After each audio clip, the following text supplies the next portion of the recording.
Hola, buen día, buenas tardes o buenas noches, dependiendo del momento que estén viendo esta charla.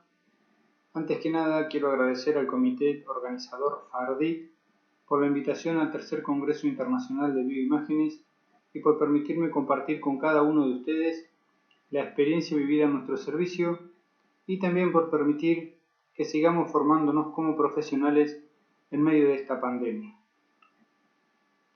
Mi nombre es Pere Fabricio Gastón, soy licenciado en Producción de Bioimágenes, recibido en la Escuela de Tecnología Médica de la Universidad Nacional de Córdoba. En la actualidad me desempeño profesionalmente en la ciudad de General Pico, provincia de La Pampa, en el Centro de Diagnóstico Integral Médico, donde manejo un tomógrafo Toshiba de 64 canales o 64 detectores, y también en el Hospital Gobernador Centeno, donde también contamos con un Toshiba pero de 4 canales. El tema que vamos a abordar hoy es urotomografía con tomógrafo multicorte o multislice. Vamos a comenzar dando una pequeña definición de UroTC. La UroTC o urotomografía es el estudio completo del tracto urinario, comprendiendo riñones, uréteres, vejiga y la fisiología de excreción. La utilización de tomógrafos multislice nos permite la obtención de imágenes de alta resolución espacial y temporal, sumando también la reconstrucción multiplanares y tridimensionales que brindan estos tomógrafos, lo que hace que convierta a la UroTC en un estudio muy completo. Como podemos ver, en la parte superior de la diapositiva tenemos imágenes de corte multiplanares. Hacia la izquierda tenemos un corte coronal, la imagen medial es un corte axial y a la derecha es un corte sagital. Y en el borde inferior contamos con imágenes tridimensionales, o lo que también llamamos comúnmente imágenes de 3D.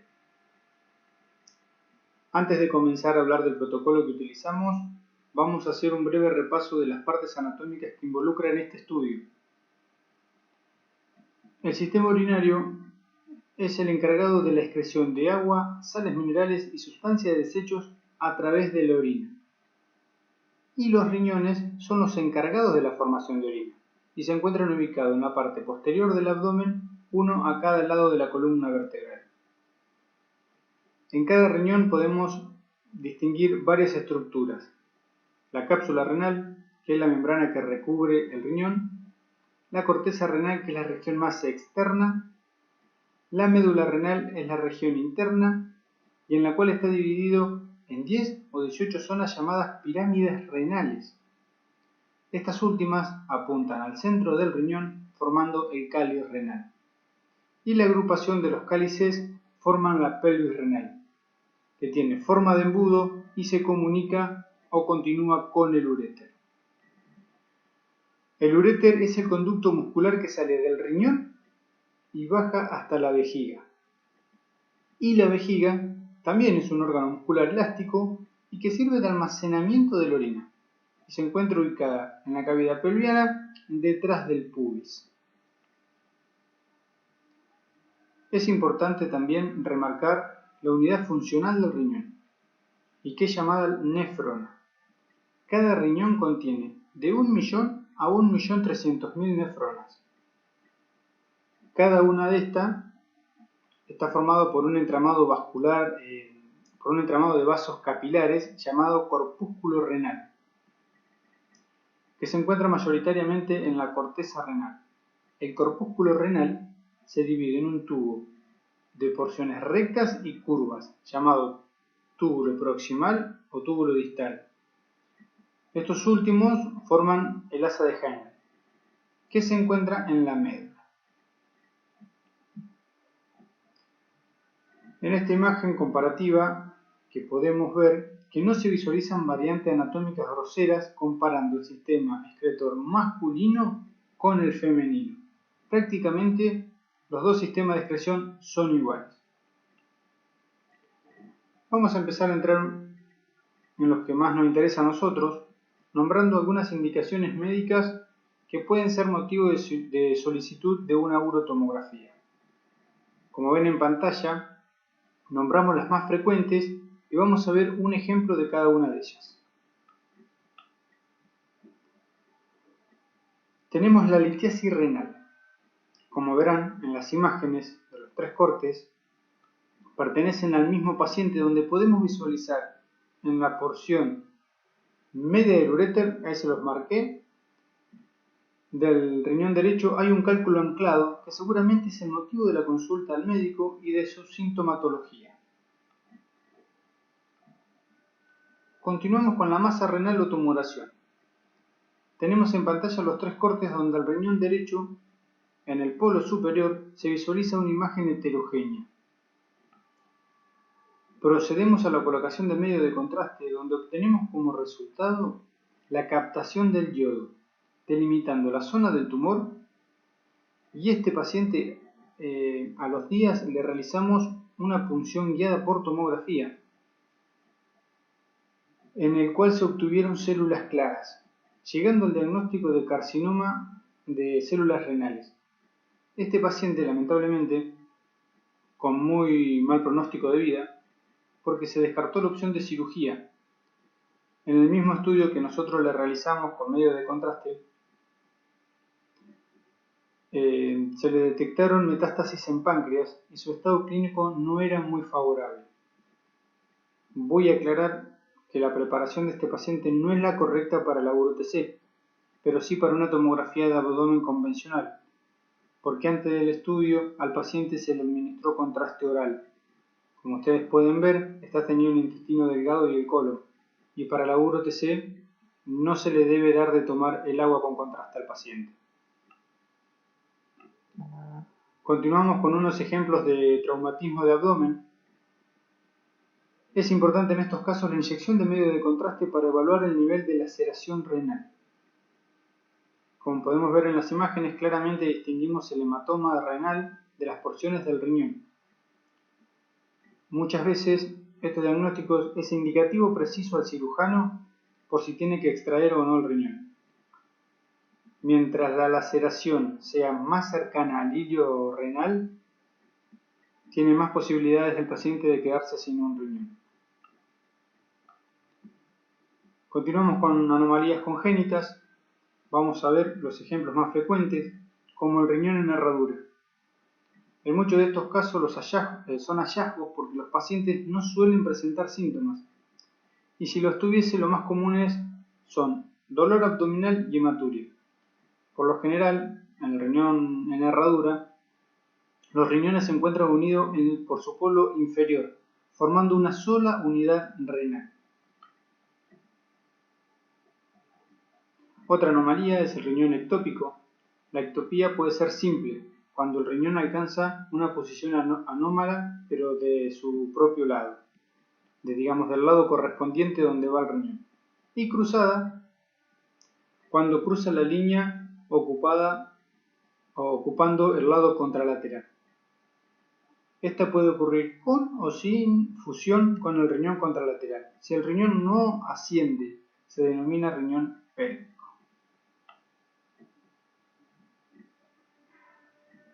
También solemos encontrar la duplicación ureteral. Esto significa que posee 2 uréteres para un solo riñón, que drena independientemente hacia la vejiga. Generalmente un uréter drena la mitad superior del riñón, mientras que el duplicado puede drenar la mitad inferior.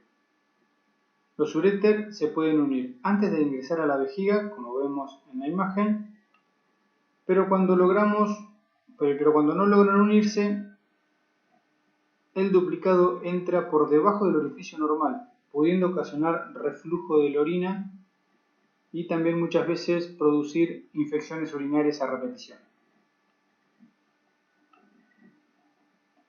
Tenemos los estudios vasculares, que nos permite evaluar la vascularización de los tumores y visualizar la cercanía al hilio renal, para decidir si va a una resección parcial o total del riñón.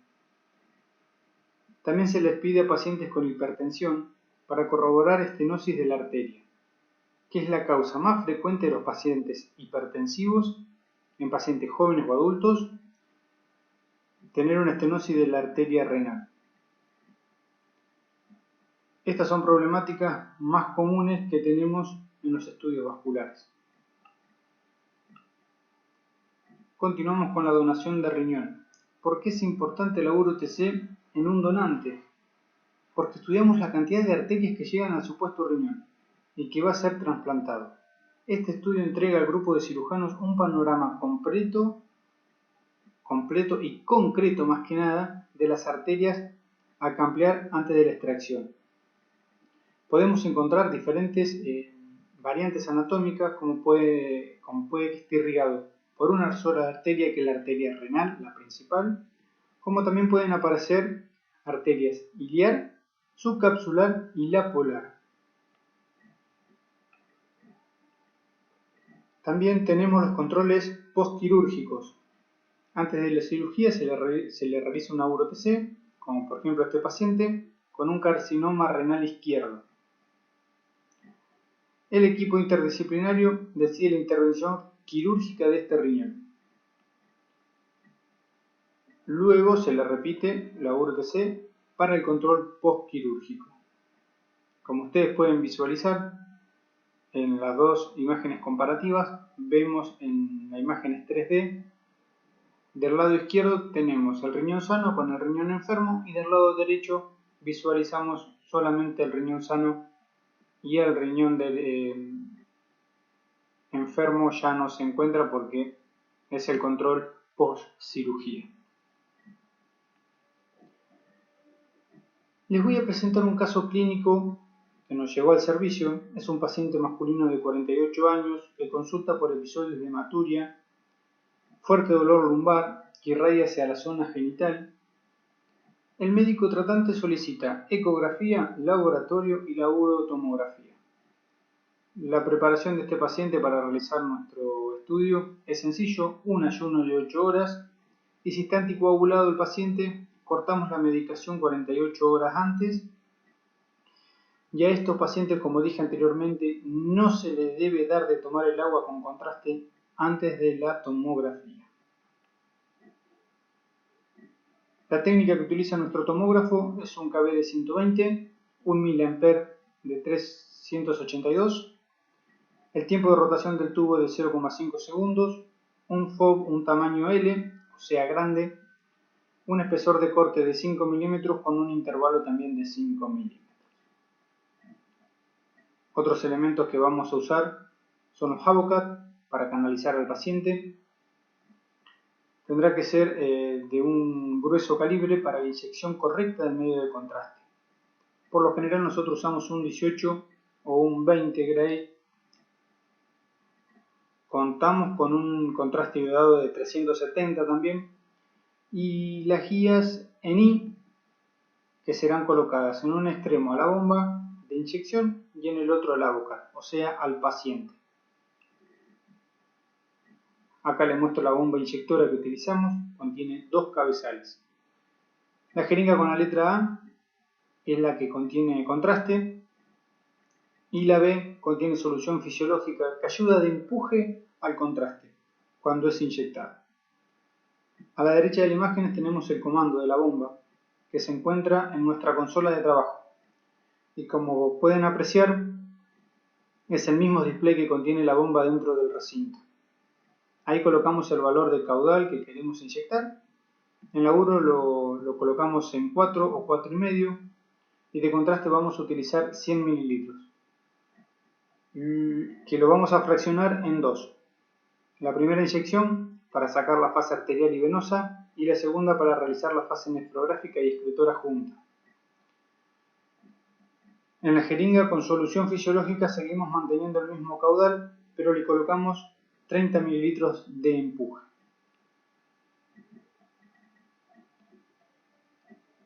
Entonces, nuestro protocolo consiste en fases sin contraste, primera fase de inyección de contraste, fase arterial y venosa, segunda inyección de contraste entre los 13 y 15 minutos, donde realizamos la nefrográfica y excretora.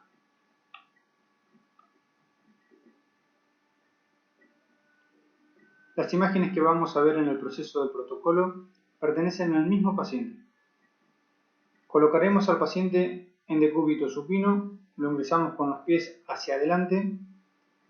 Lo primero que realizaremos es la serie sin contraste. Acá podemos visualizar los tres planos, coronal, axial y sagital. Procedemos a la primera inyección de medio de contraste. Aproximadamente vamos a inyectarle al paciente unos 60 mililitros. Obtenemos la fase arterial, donde podemos ver ya los riñones teñidos, la aorta y la arteria renal bien pintada con yodo, bien marcada.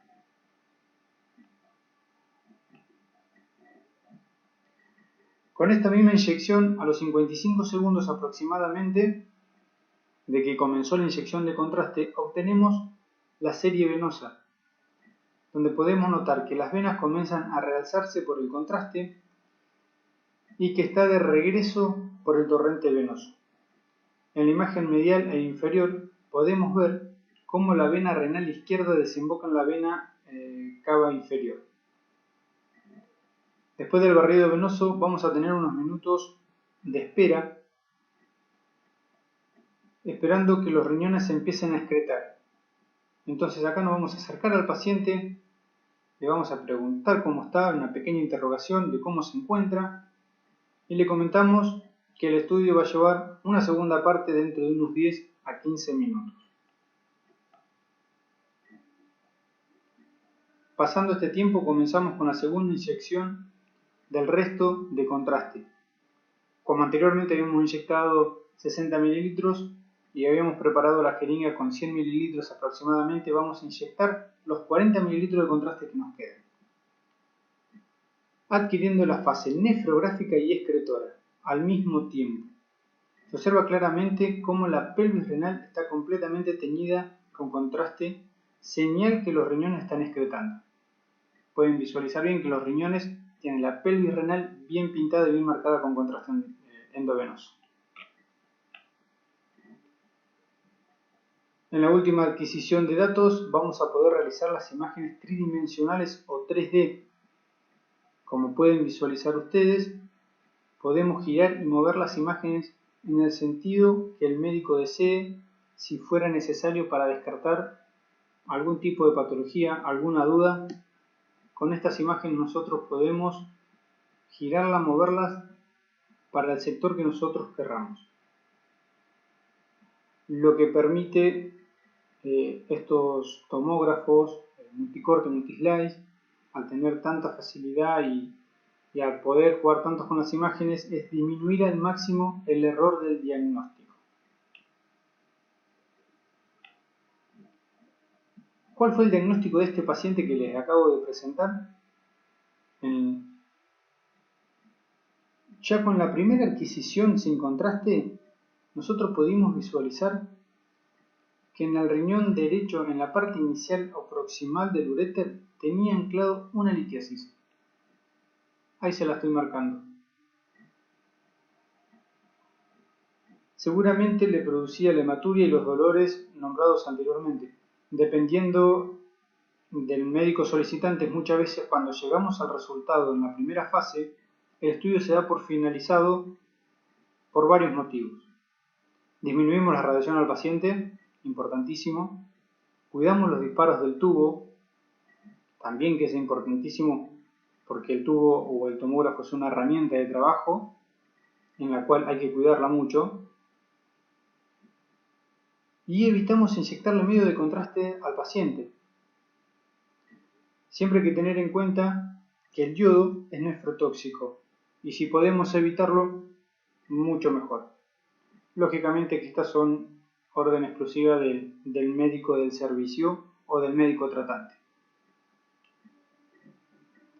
Para ir cerrando el tema, me pareció interesante compartir con ustedes un caso no muy común que tuvimos hace unos días atrás.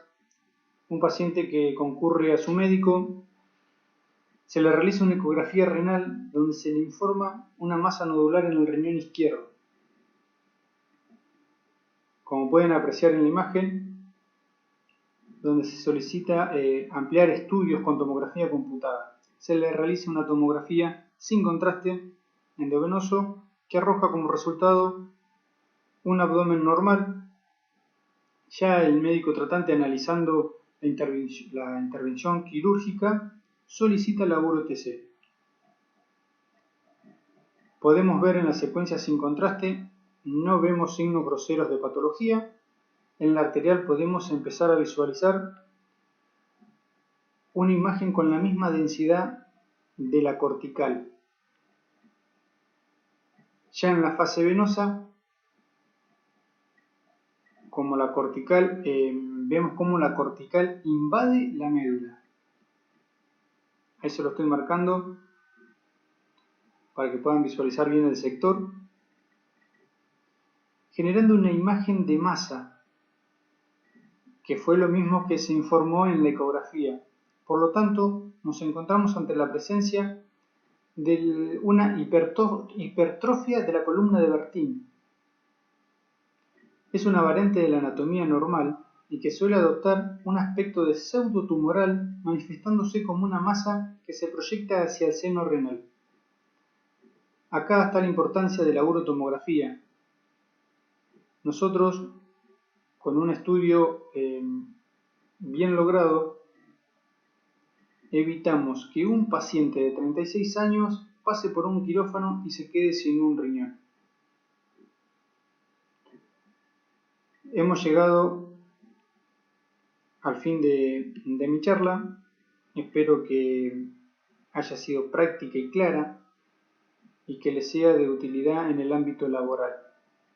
Antes de despedirme, quisiera agradecer a mi familia, a los colegas y compañeros que compartimos todas las mañanas y discutimos parámetros para poder dar imágenes de calidad, y a aquellos que se encuentran a la distancia, pero que siempre están presentes, son los licenciados Martín Pichetto y el licenciado Cristian Mayer, que están continuamente compartiendo inquietudes y nos ayudan desde su lugar. Desde ya, muchas gracias por su atención y espero que nos podamos encontrar muy pronto en algún congreso presencial y poder enriquecernos de los conocimientos de los colegas. Les mando un fuerte abrazo, un saludo muy cordial para todos. Muchas gracias.